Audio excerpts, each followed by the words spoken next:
ஒத்துக்கடா. ஒத்துக்கிட்டா 10 இல்ல 12 வருஷமோ ஜெயில் தண்டனை கிடைக்கும். அதுக்கப்புறம் வெளியே வந்து சந்தோஷமா இருக்கலாம். ஒத்துக்க.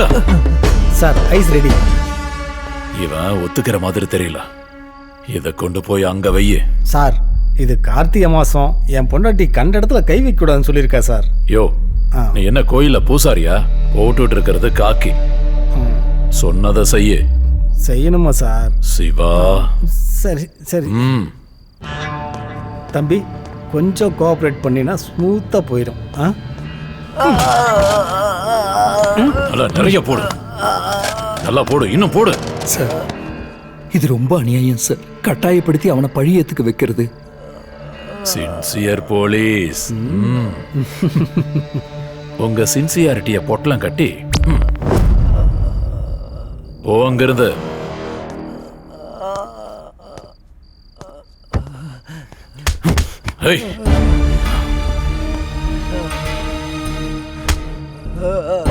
சபம் சார் சிவா சார். ஏதோ ஒண்ணையா, நான் இப்போ ரெஸ்ட் எடுக்க போறேன்.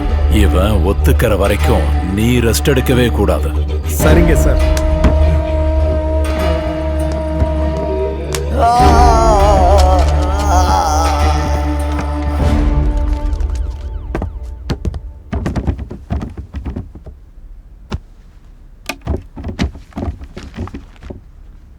உங்க தரப்புல வாதாட யாராவது லாயர் இருக்காங்களா? Yes your honour. Yes proceed.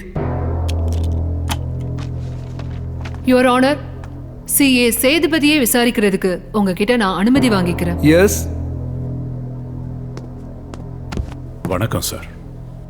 நீங்க ஜெகதீஷ எங்க அரெஸ்ட் பண்ணீங்க? எப்படி அரெஸ்ட் பண்ணீங்க? 2 நாளைக்கு முன்னாடி சித்திரப்பட்ட கிராமத்து பக்கத்துல அரெஸ்ட் பண்ண மேடம். இவர் தான் அந்த 3 பேர் மிஸ்ஸிங்க்கு காரணம்னு உங்களுக்கு எப்படி தெரியும்? மிஸ் ஆன அந்த 3 பேர்ல விஜயாங்கிற ஒரு பொண்ண இவரு காதலிக்கிறாரு. அந்த 3 பேரும் மிஸ் ஆன நாள்ல இருந்து இவரும் மிஸ் ஆயிருந்தாரு. இவங்க ஊருக்கு போய் தேடணும்.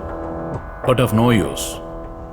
எதிர்பாராத விதமா சித்திரப்பட்டா கிராமத்து ரோட்ல இவர் தப்பிச்சு போகும்போது எதாச்சியா எங்க கையில மாட்டிக்கிட்டாரு. உடனே அரெஸ்ட் பண்ணி ஸ்டேஷனுக்கு கூட்டிட்டு வந்து இன்ட்ரோகேட் பண்ணோம். உங்க இன்ட்ரோகேஷன்ல அவரு உண்மையை சொன்னாரா? தப்பு பண்ண யாராவது நான் தான் கிரிமினல்னு ஒத்துக்குவாங்களா மேடம்? அதே மாதிரி இவரும் ஒத்துக்கல.